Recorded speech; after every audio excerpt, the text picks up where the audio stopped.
French colonial architecture in the country. It's a bit of a tourist town these days, which brings me to why I'm stopping here. How can someone possibly run a successful hotel business in a country where power cuts are so common?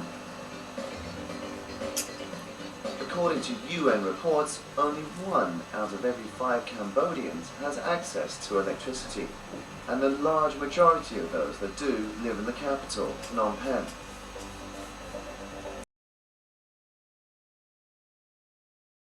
Unreliable. Blackouts happen often, making diesel generators a necessity. In fact, at least 95% of Cambodia's energy supply comes from imported fossil fuel, a tenuous situation for a poor country to be in. My biofuel converter could come in handy here.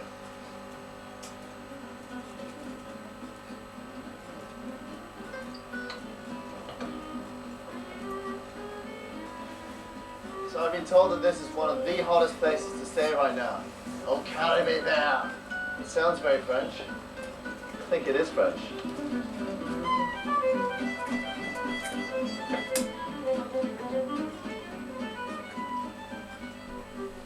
This eco-hotel boasts responsible waste management, locally sourced products, and my particular favorite, a naturally filtered swimming pool.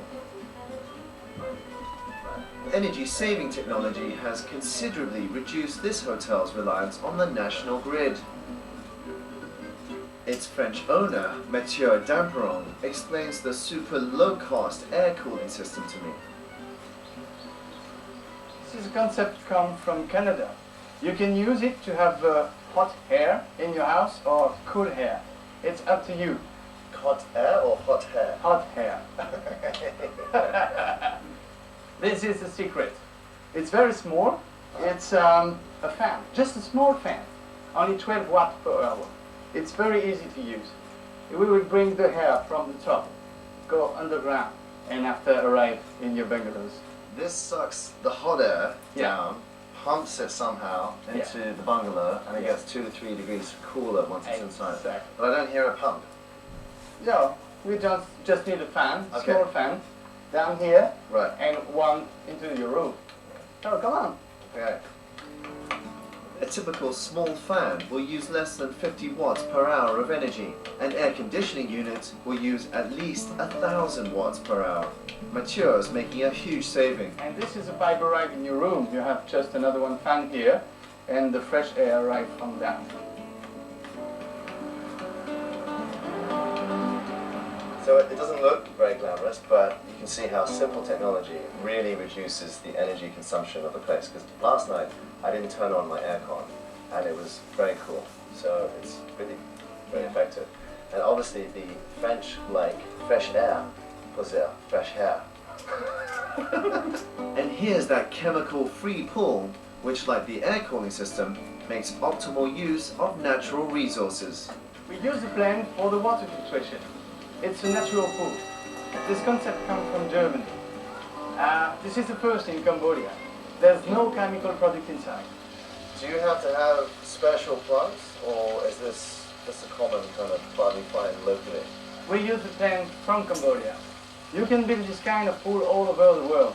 You have just to find the plant you can find in the natural ponds around in the nature.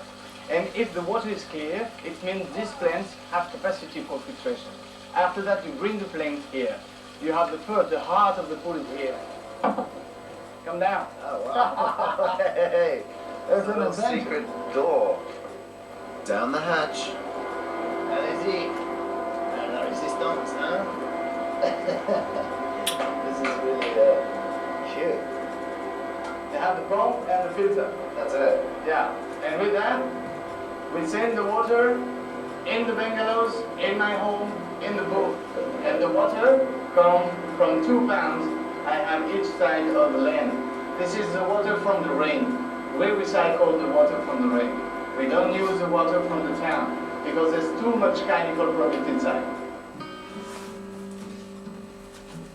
All the hotel's water comes from these natural ponds. The collected water is even used for showering and cooking. So the water we use comes from this pond. Yes, we have 2 lakes. One on the other side and this one. Are they lotus? Yes, lotus flower. It means the water is pure. So it looks a bit green, but they call it sweet water. So I'm going to give it a go and see just how clean it is. The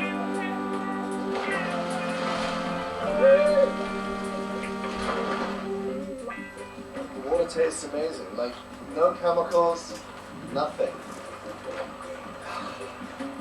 Welcome to the green light.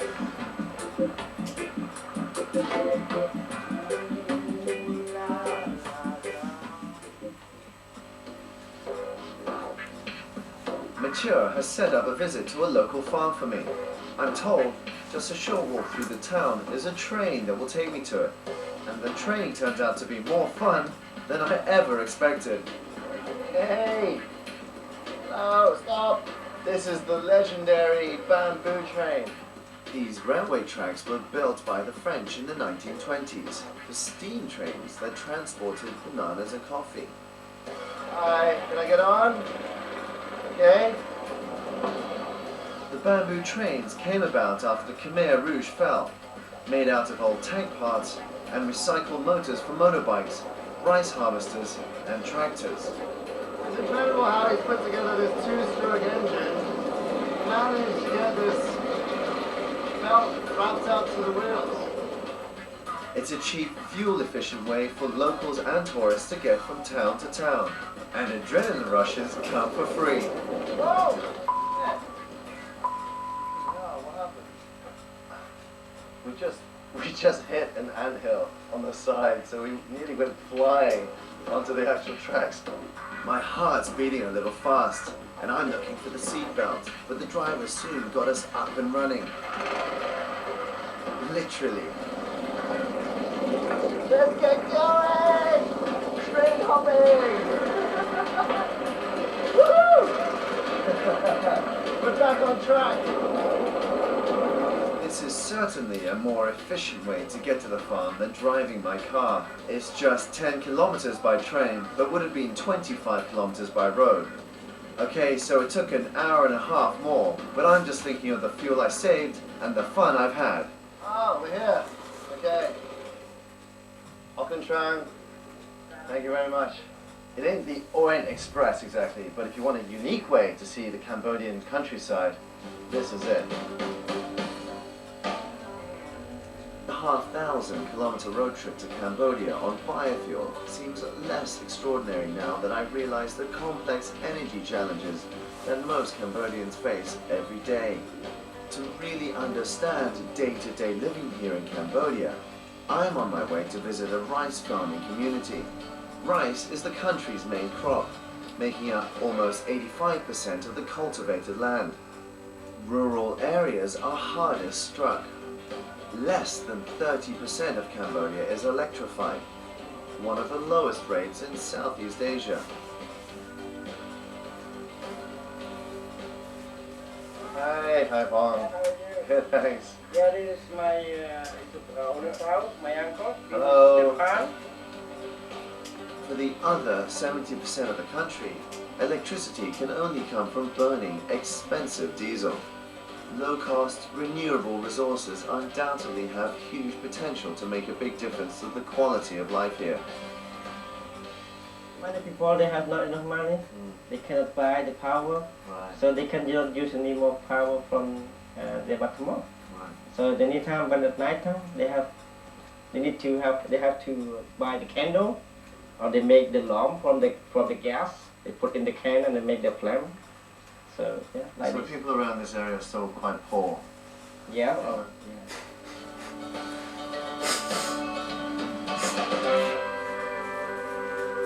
Alright. Okay. So yeah. Bye. Goodbye.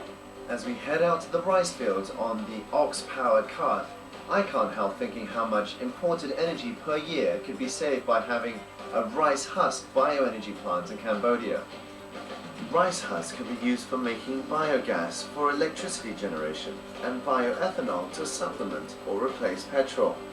It takes less than 2 kilograms of husk to produce 1 kilowatt per hour of electricity. Around 40 rice mills in Cambodia do already power their facility with their own biogas. Okay, yeah.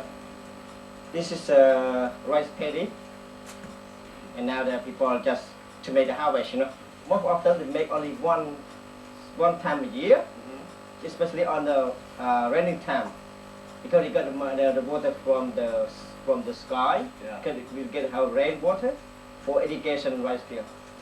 But also right now the government start to make the small canal, yet through in the rice field, so the people they can pumping the water to growing and to irrigation on the rice field also. More rice production. Yeah, and saying that they can do 2 times a year, in the rainy season and in the dry season.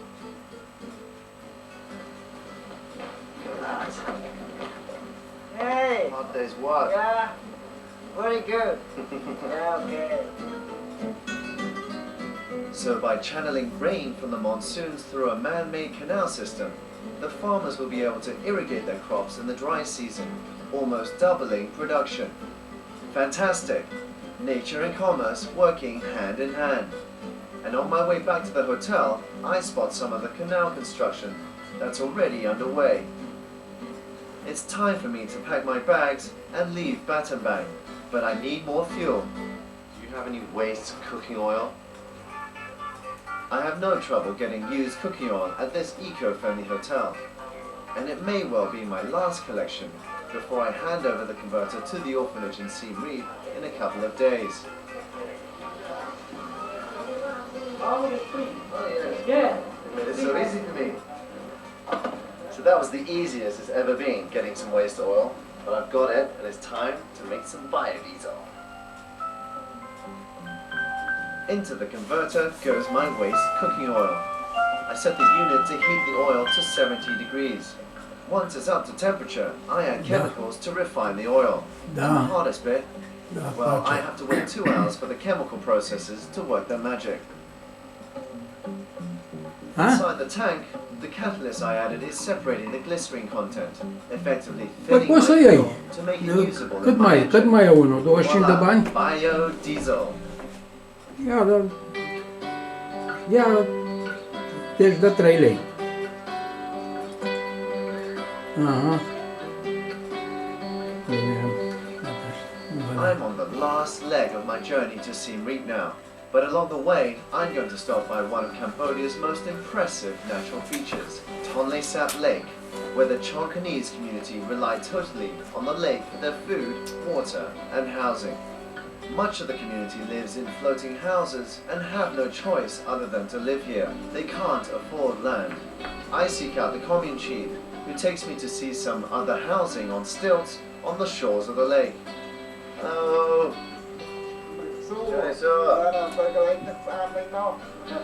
Okay, over there, okay? Alright.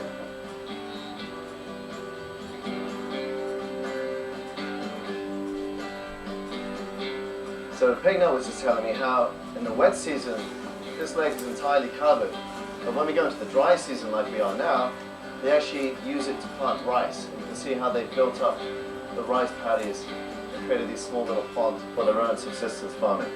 Very clever. Although they live on the largest lake in Southeast Asia, ironically, the community is short of safe drinking water. What kind of issues did the community here face? So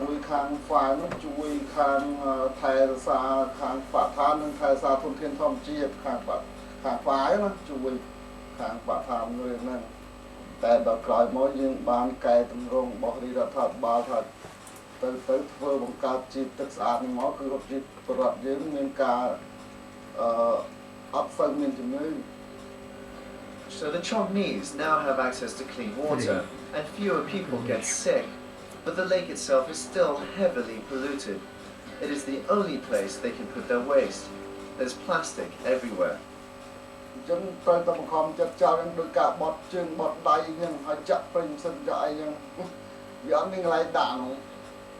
When they have tried to put rubbish by the side of the road, it starts to stink because no one comes to collect it.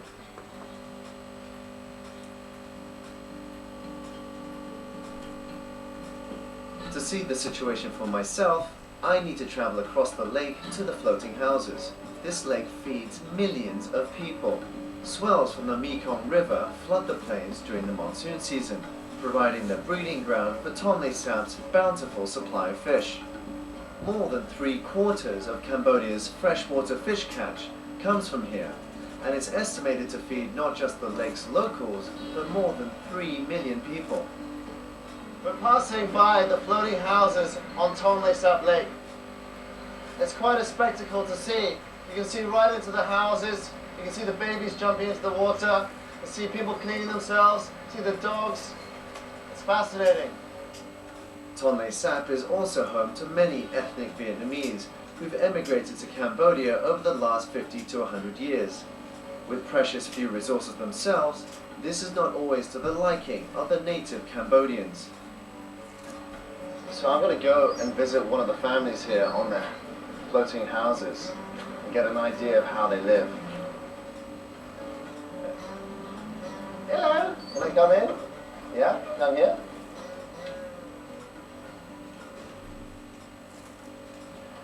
It's quite small in here. This must be the storage room with all their fish nets, and the drying room. And then what's through in here? Oh right, this is, well, this must be the kitchen with all their pans. I don't see any stoves or anything. I wonder what they cook with. And then down here, there's the stove. They use wood. And a bit of a washing area. I don't see any toilets anywhere. I wonder what they do when it comes to that.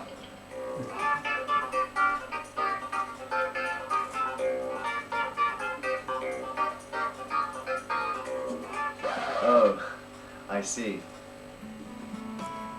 These people have no source of sanitary disposal, and their waste, sewage, and engine oil all go into the lake. The water that they drink and fish from, and cook in.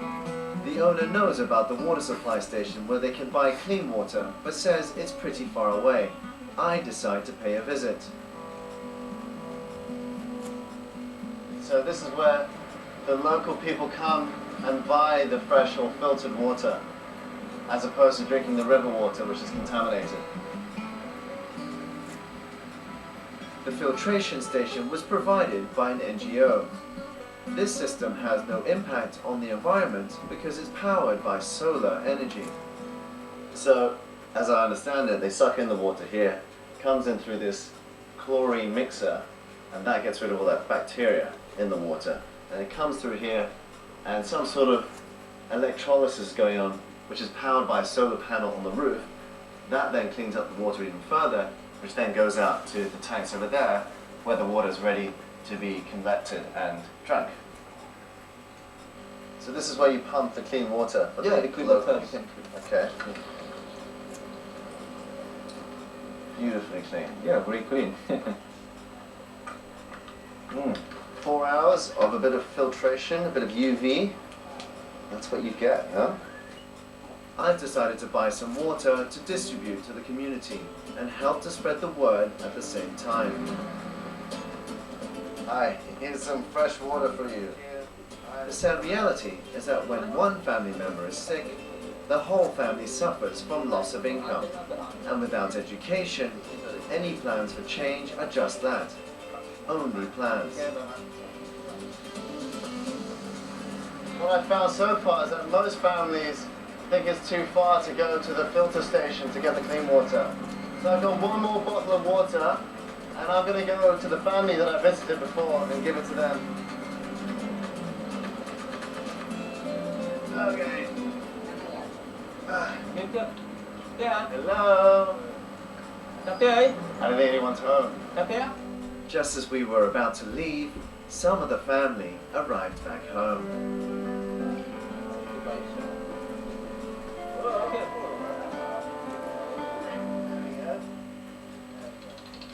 It seems so ironic that here on Asia's largest freshwater lake that we have to deliver clean filtered water.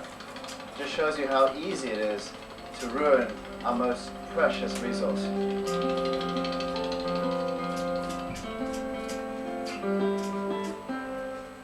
Uncovering ancient ancient ruins. In the final chapter of my journey, my car gets the rub down it deserves after our 2,500 kilometer journey. Hi girls!